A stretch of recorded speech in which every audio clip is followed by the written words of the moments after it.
Trump now says on Truth Social he's close to raising the funds needed for the $454 million bond from his New York civil case.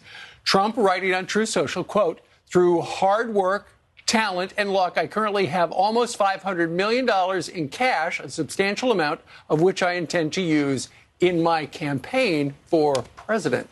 So the question is, if he's got the money, is he going to use it for the campaign or to give it to Letitia James? I guess I'm not that surprised because I got the sense from the former, he did not want them touching his properties. I mean, from a political standpoint, it would be great for the president, people seeing them take his property. I think would send chills down average day Americans with most reasonable independent voters, especially the Republican Party, would kind of unite the Republican Party.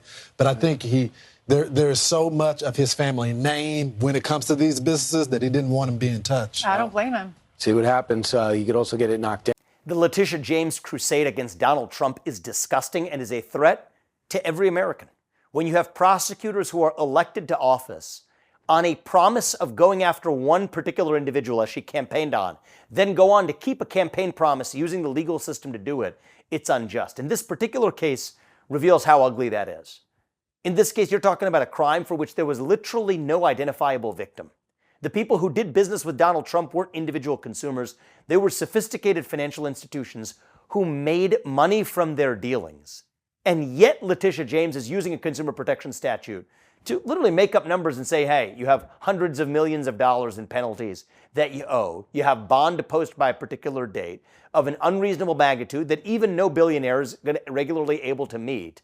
And to say, if you don't do it, I'm going to start seizing your property. It's disgusting, and it is a threat to not only private property, but threat to the justice system and to the rights of every American.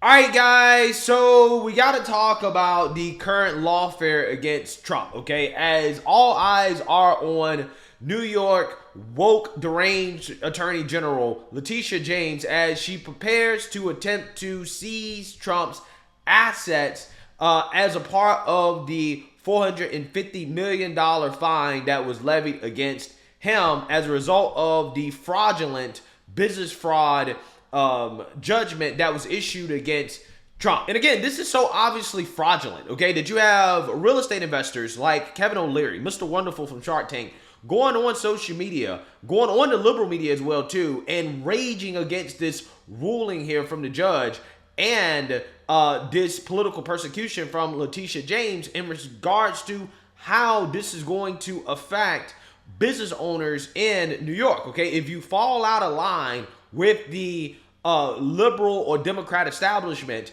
and then you are a billionaire, you could have your assets seized, okay? They could initiate lawfare against you. They can weaponize the state to try to take your assets as punishment for falling out of line politically. Now, again, this is so obviously fraudulent that even CNN, when they were begging Trump to sell Mar-a-Lago to raise funds to pay this fraudulent fine, they essentially admitted that Mar-a-Lago, one of Trump's properties, is actually valued at hundreds of millions of dollars and not the 18 to 20 million or so that was cited by the judge and Letitia James as evidence that Trump overvalued his properties. Take a look. You need at least 30 days to get any of these properties sold.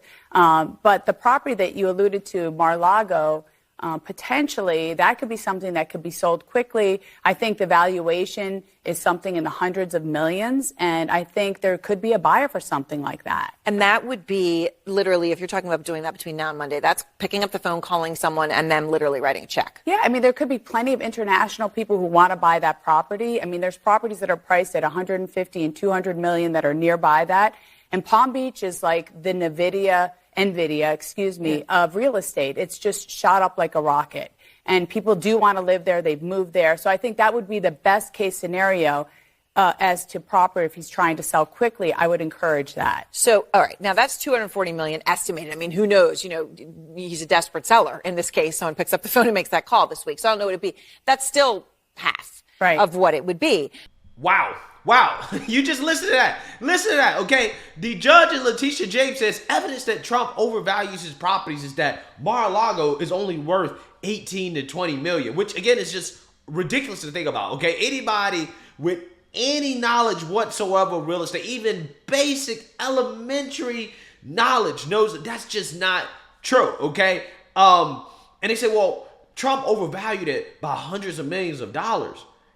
And you have CNN, instead of actually reporting on how fraudulent this is and how wrong this is, because it is wrong, okay? They don't even realize that they bought on the gas to basically explain why this ruling is fraudulent without realizing that this is fraudulent, okay? She's basically saying, hey, Trump needs to sell Mar-a-Lago because Mar-a-Lago is worth hundreds of millions of dollars. Well, if you're admitting that Mar-a-Lago is worth hundreds of millions of dollars, then you also should admit that this is fraudulent, right? That this is clearly and obviously political persecution, because how can Mar-a-Lago be overvalued, or why did they try to base the ruling on Mar-a-Lago being worth 18 to 20 million when you just admitted that he could sell it for $240, $250 million? Again, the mainstream liberal media, even they know, okay, that this is not right, but they don't care, right? They don't care at all, okay? They are just happy to see the political persecution of Trump. And of course, like it has been up until this point, it is going to backfire in the long run, okay? As Frank Luntz, who is not a fan of Trump, right? I don't think that this guy is a big Trump fan. He is going to explain to the CNN panel why this is going to backfire. Why is seizing Trump's properties going to backfire against Democrats and basically going to guarantee that Trump becomes president? Because I personally believe that that's exactly what's going to happen. So without further ado, let's get into it.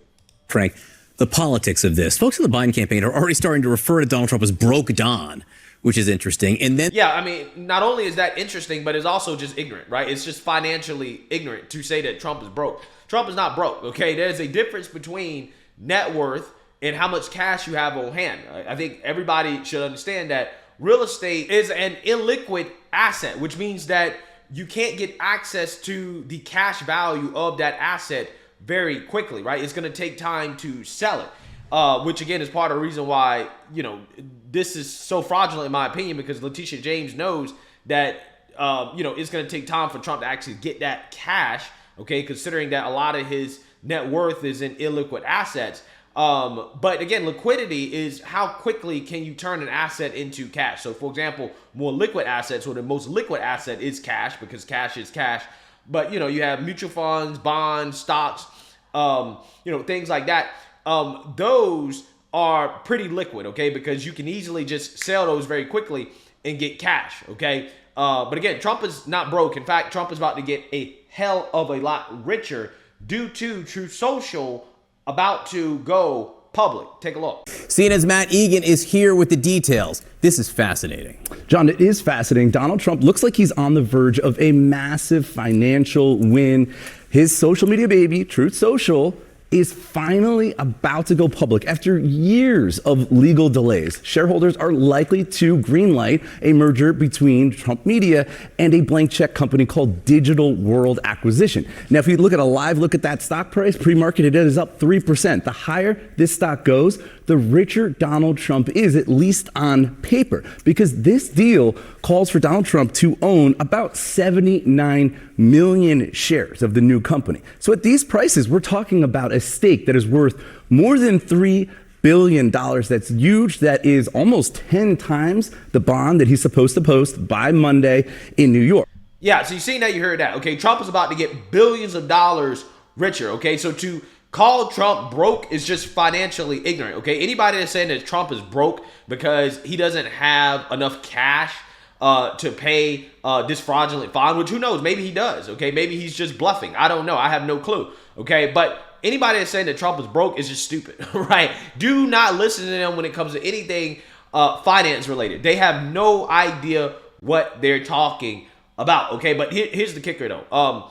With Truth Social going public, Trump also is not necessarily going to have access to those shares immediately. So he's not going to be able to sell them immediately because he has a significant stake in that company, right? So that's also where, again, the liquidity issue comes in, is that when you have a massive stake in some of these publicly traded companies, you're talking about billions of dollars, shareholders can't just let you sell all of it at one time, right? Or even sell a large amount of it. You have to go through a special process in order to sell it. Okay, so even those shares aren't as liquid as it would normally be when you're talking about, you know, owning a stock in some regular brokerage account or like a Robinhood account or something like that.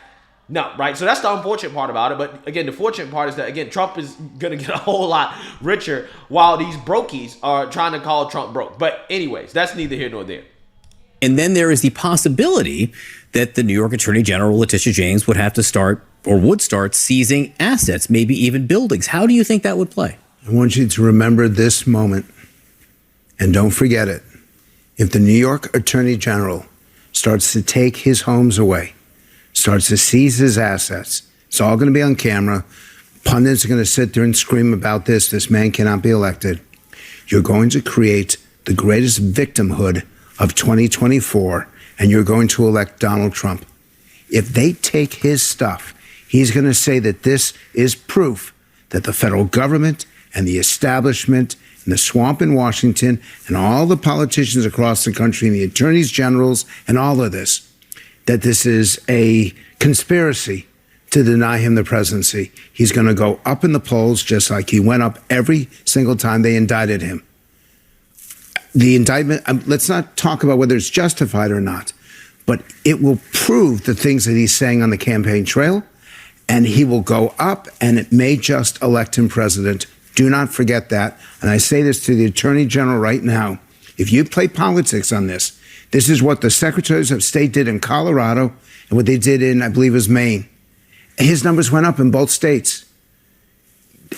I don't understand. I'm almost speechless in how pathetic the opposition to Trump has been and how completely misguided. And this is a perfect example of it. Facts. Frank Luntz. Okay. Now, again, what's funny is that I was saying this like almost a year ago, right? It took this guy this long to figure this out, when I've been saying this ever since, you know, it became clear that, wow, the more they throw against Trump, the stronger they get. His poll numbers are literally rising with every indictment that they throw at him. Okay, it kind of started with the raid of Mar-a-Lago. He got a major boost. And then after that, I mean, the sky's the limit. I mean, at this point, they're basically guaranteeing a Trump victory, right? I mean, again, imagine if she actually really starts to take this man's assets, okay, and it's all on camera, the American people can see it. That's just going to make people want to support him even more, because people are going to see the banana republic that this country is becoming. Okay, this is something that, again, happens in the countries that we claim that we don't want to be, right? China and Russia and all these countries that we fearmonger about. Oh, we don't want to be those countries.